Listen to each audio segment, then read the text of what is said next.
It's not often that you get to see a process done all the way from the beginning to the end, from the alpha to the omega of this whole gardening technique. So I thought it would be interesting today to join Dr. Wayne McLaurin, who will either supervise me or I'll supervise him wielding the shovel. And we're going to make a raised bed that has a frame around it, because for important plants, you want a very, very good soil. You want something that really makes the plants happy, Wayne. Designer soil. Designer soil, that's what we need. That's what you need. And with a raised bed, you can design exactly the soil that you want to go in there, the proper drainage, the proper pH, everything you want. And so things like roses would do well in designer soil that we have right here. Right. And the other thing is, once you get that plant up off the ground where you get air and water drainage, it's going to do better. And with the raised bed, you can get that. So start around the side and just there we go. Cut in. So we're doing this because we want to take the turf away first, because unless you like dealing with weeds for a couple of years, it's best to remove all the area of the soil that might have either the roots of perennial weeds or the seeds from annual weeds that will be scattered in the soil. So we laid the frame down first, and now we're going to cut the soil up and sort of use our flat shovels to scoop that sod and grass away from the area where we have our raised bed.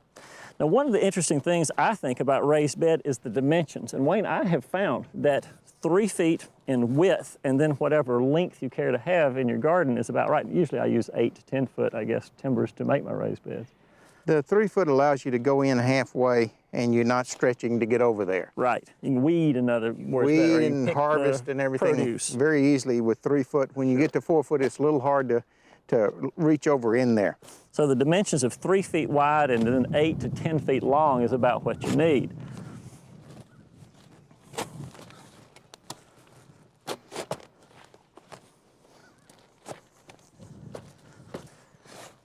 So Wayne, how deeply do we need to dig this thing?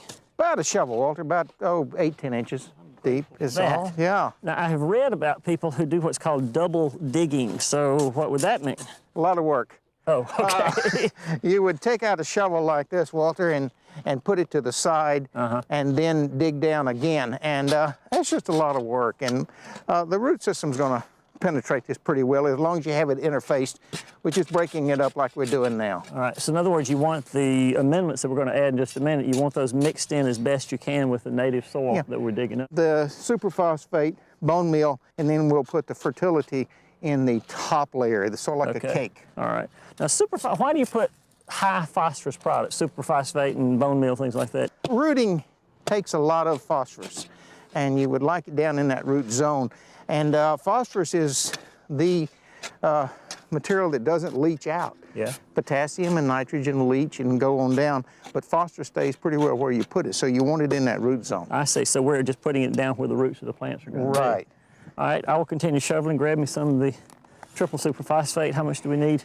Oh, probably in this 12 square foot, we probably need about 2 ounces or so, and just handful here. Distribute it around. A couple of handfuls, maybe 1/4 of a cup, something like that. Right. And in the red bucket behind you, there's some pelletized lime. So knowing that the pH is important too, another thing that we need to adjust as we're digging down into that acid subsoil. These acid subsoils, pH is probably 5.2, 5.4 in this, and so some lime in here. And again, you want lime in that root zone. Because it doesn't move much. It doesn't move a whole lot. And we can use this bone meal, which is a little bit of nitrogen, but mainly phosphorus. And that would be for the organic gardeners who don't want to use the triple superphosphate. And also, bone meal is good. It doesn't break down real quick. And so it will give us some long lasting, about like you're dusting a cake, Walter. Well, it looks to me like I have gotten close to getting all this mixed in pretty well to this bottom 8 inches of the raised bed. Now, the next thing we got to do is add some organic matter here, because even though this looks like pretty rich soil, I'll bet you that we could improve the drainage here by adding organic matter, maybe some sand as well to the raised bed. Organic matter, sand, anything that you can put in here will help. So this is composted pine bark right here. So okay. It comes in the bag. You usually buy it at garden centers, and they sell it for about $3 a bag, and it's a cheap investment in good drainage for the soil. Mix that in real good. Now, another thing, Wayne, and correct me if I'm wrong, but I have never thought that place sand helps to loosen clay soil. Now, the coarser the sand, the better off you are. Something good builder sand, something very coarse will do. This gritty, is a gritty sand, in other gritty words. sand, yes. Right. And this soil right here has some sand in it. It's a clay soil, but it's a clayey sand. If it was pure clay, we wouldn't want to mix any pure sand in here. All right, this is a builder sand, all-purpose sand, I believe is the name of this particular one. So open Cut it it. up. Yeah, see how nice nice and gritty gritty that sand. is? Nice gritty stuff there. Yeah. So that will help with the drainage as well, because again, you said the advantage of a raised bed is you can really increase the amount of water flow through the root zone.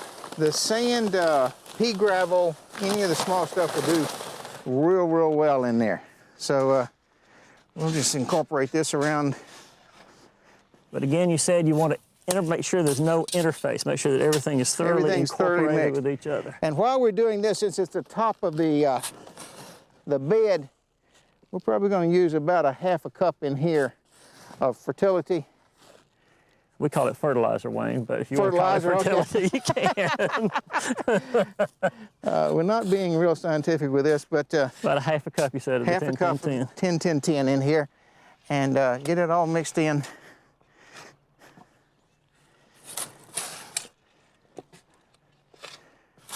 And this is a good place to plant. Walter, sort of the icing on the cake. Because we put some compost on top of the bed as well. What does compost add to the soil, Wayne? Compost adds organic matter, but mostly it adds all of the microorganisms that you're going to need to break down the fertilizer materials that are necessary for plant growth. You see, that's one of the things that limits the ability of soil to support plants, is how many microorganisms are in there. And that's why compost is so valuable to the soil, and that's why I added it on top right here. We'll dig it into the soil completely. So, to summarize, Wayne, first thing, we identified the area where we're going to have the raised bed. And then we took our shovels and we dug down at least 8 inches, although you said double digging. If I wanted to, could go 10 to 16 more. Once you get the grass off, it's a lot easier. All right.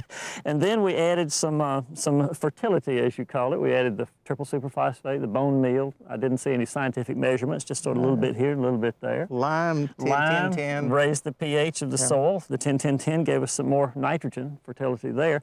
And then we dressed the top of it with compost to add those microorganisms that make this really and truly what you said earlier, a designer soil, a soil that any plant would be happy to call home. Yeah.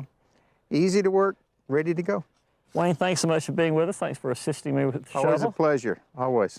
Now I'll supervise and you dig.